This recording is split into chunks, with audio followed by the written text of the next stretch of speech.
This is the complete works of William Shakespeare in 1,500 pages, published in 1936 by Doubleday Company. You heard that right. This book is 1,500 pages, which is an insane number, especially considering that it's actually not that thick, because these are some of the thinnest pages I've ever seen in a book. I found this at a half-price books for a mere $10. And as soon as I saw it, I purchased it immediately, because I know that I'll never have to buy another Shakespeare book. And I did look through it, and it is definitely comprehensive. Every single piece of work that Shakespeare has ever written is contained in this here book. So let's have a look at it. Oh, and there's one more thing about this book that's also very interesting. So the cover here is made of these two different materials. I believe that this red is buckram. I'm not too sure.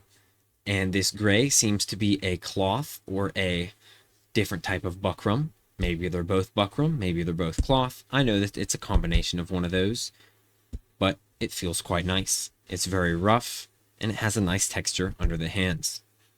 On the cover here, we have this lovely motif of a spear with a stylized WS for William Shakespeare, which will be seen all throughout this book. On the spine here, this is where we get to the interesting part. You can see the title in gilt, The Complete Works of William Shakespeare, illustrated by Rockwell Kent, Doubleday. Now, when I saw that, I was very confused because I never knew that Rockwell Kent illustrated William Shakespeare. I did know that he illustrated Moby Dick. That's what he's most known for. His very famous illustrations for Moby Dick are very popular, and they are very expensive to get in the original edition. And the rest of the spine is also with this same decorated gilt. And the back cover is the same as the front, but unadorned. Now, once we get inside this book, you're going to see where these Rockwell Kent illustrations come in, and they look quite nice. So the end papers are this washed out blue cardstock. It's sort of a cyan color, and it has that same WS motif. They're not the greatest, but they're all right. Now, the paper of the book itself is extremely delicate. It might be the thinnest paper that I have ever handled, especially in a book this big.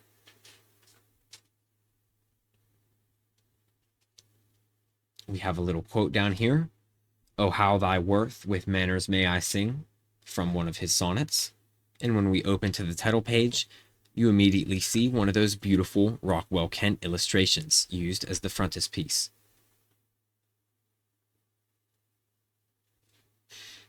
We have the title, The Complete Works of William Shakespeare, the Cambridge edition text as edited by William Aldous Wright, including the Temple Notes, illustrated by Rockwell Kent, with a preface by Christopher Morley.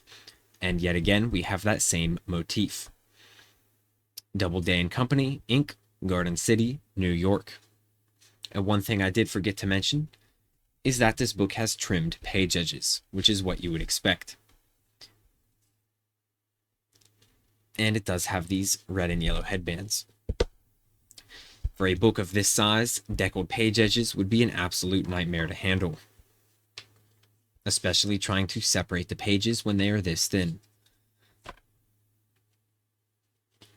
This book lays perfectly open, which is what you would expect from such a large book. And once we get to the contents, you'll see how enormous this book is. So the contents are the first, second, and third part of King Henry VI, the tragedy of King Richard III, the comedy of errors, the tragedy of Titus Andronicus, the taming of the shrew, the two gentlemen of Verona, love's labors lost, the tragedy of Romeo and Juliet, the tragedy of King Richard II, A Midsummer Night's Dream, the life and death of King John, the Merchant of Venice, the first part of King Henry IV, as well as the second part, and the life of King Henry V, Much Ado About Nothing, the tragedy of Julius Caesar, As You Like It, Twelfth Night, or What You Will, the tragedy of Hamlet, Prince of Denmark, the Merry Wives of Windsor, Windsor, Windsor. Troilus and Cressida, All's Well That Ends Well, Measure for Measure, The Tragedy of Othello, The Moor of Venice, The Tragedy of King Lear, The Tragedy of Macbeth, Antony and Cleopatra, The Tragedy of Coriolanus, The Life of Timon of Athens, Pericles, Prince of Tyre, don't want to butcher that, Cymbeline, something like that, The Winter's Tale, The Tempest, and the famous history of the life of King Henry VIII. So a lot of King Henry in this book. We also have poems, Venus and Adonis, The Rape of Lucrece. We have all of his sonnets, and I checked every single one. A Lover's Complaint, The Passionate Pilgrim, The Phoenix and Turtle, and then we have notes, glossary, and 2 indices. We also have a very huge list of the illustrations in this book. Now, it doesn't look like there are that many, because there aren't. There's only one for each work in this book used as the frontispiece, but they are all full page, and they all look very nice. I mistakenly said that it was a huge list when it's not even 2 whole pages, but oh well. We have a letter to a reader.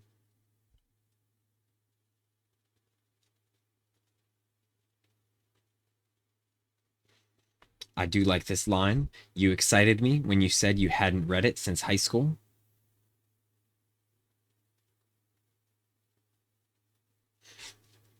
For a book from 1936, I'm glad to see that people are still not wanting to read Shakespeare after high school.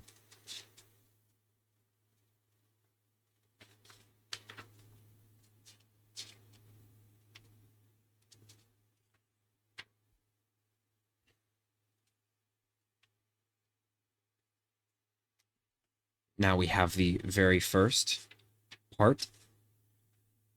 Here's the beginning of the book itself.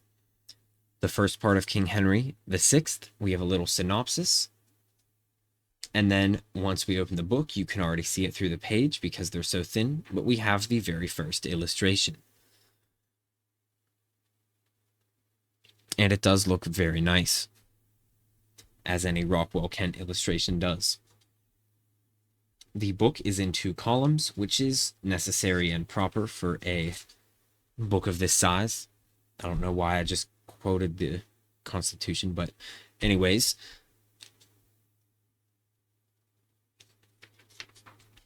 This is how the entire book is formatted in these 2 columns, except for the sonnets, I believe. I could spend 8 hours flipping through this entire book, but I'm just going to skip through it and look at a few of these Rockwell Kent illustrations. This one also looks very nice.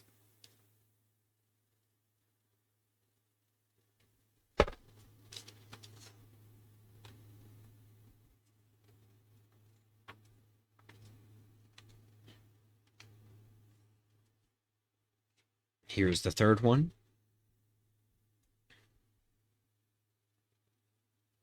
I have to be very delicate with these pages because they are very easy to rip.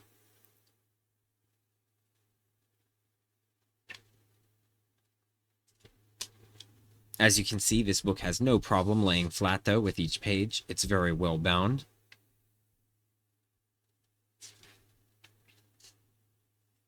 The Comedy of Errors. And another one of those illustrations. Very nice. Now I'll skip to a few of the notable ones.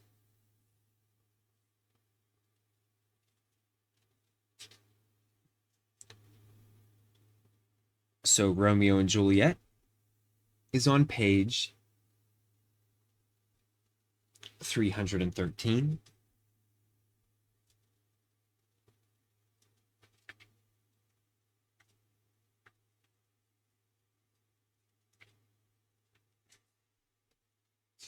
Here it is.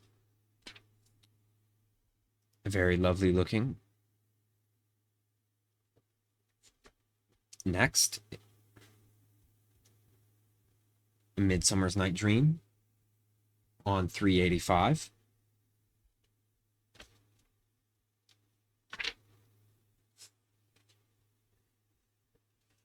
That one also looks very nice. Julius Caesar on 629.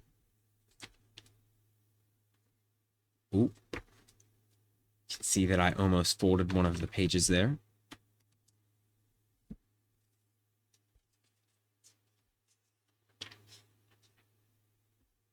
There it is right there. I'm not sure what scene this depicts.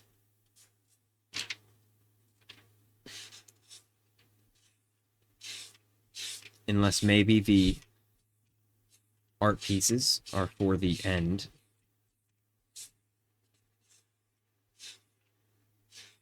No. Yes, they're definitely for the story that they come before, because the synopsis comes before them.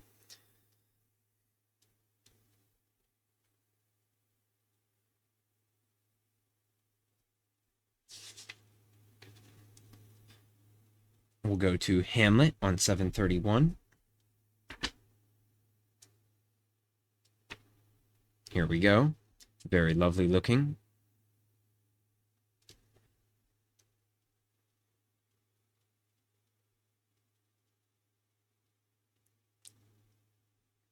And then Macbeth, 1025.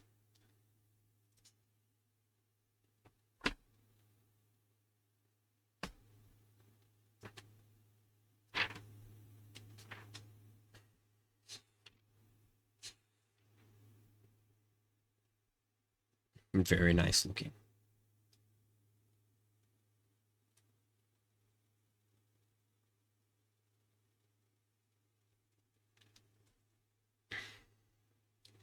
Anything else interesting?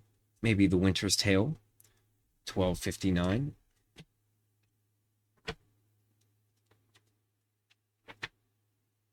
Oh, might as well look at any that I happen to find. Pericles, Prince of Tyre.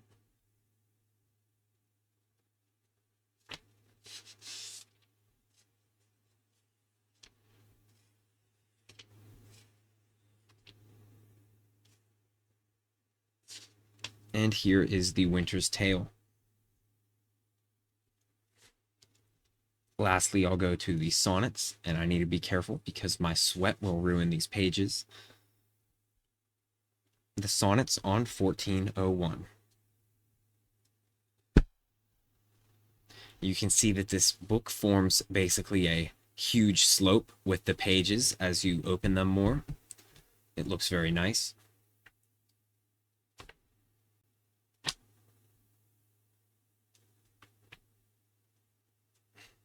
Here are the sonnets.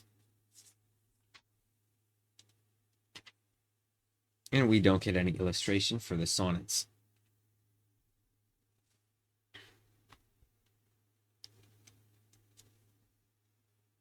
And you can see that there are a lot of them in here.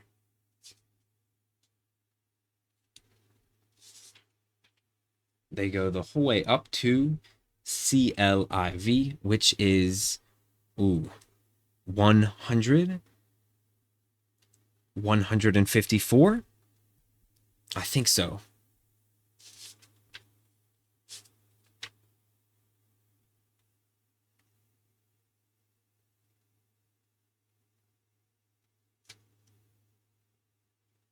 Yes, LXXX is 80, XC is 90, and C is 100. So they go the whole way up to 100, and I already forgot, 154, with a little illustration at the end. So this is quite an amazing book. We have a huge amount of notes, an absolutely enormous amount of notes for every single play. We even have notes for the sonnets, a huge glossary. Wow, a very big glossary, actually, and then an index for all of the characters, which is pretty incredible.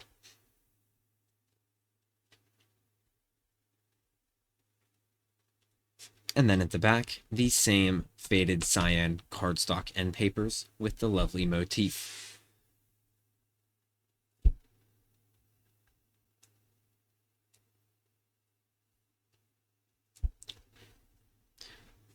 What a lovely book. So this book is absolutely incredible.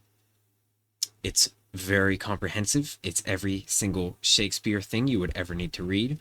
Obviously not for travel or a lap book, but it works very well as a desk book since it sits open perfectly with every page. And for $10, you really can't go wrong. This is a 10 out of 10 book, and the price was also a 10 out of 10. Thank you very much.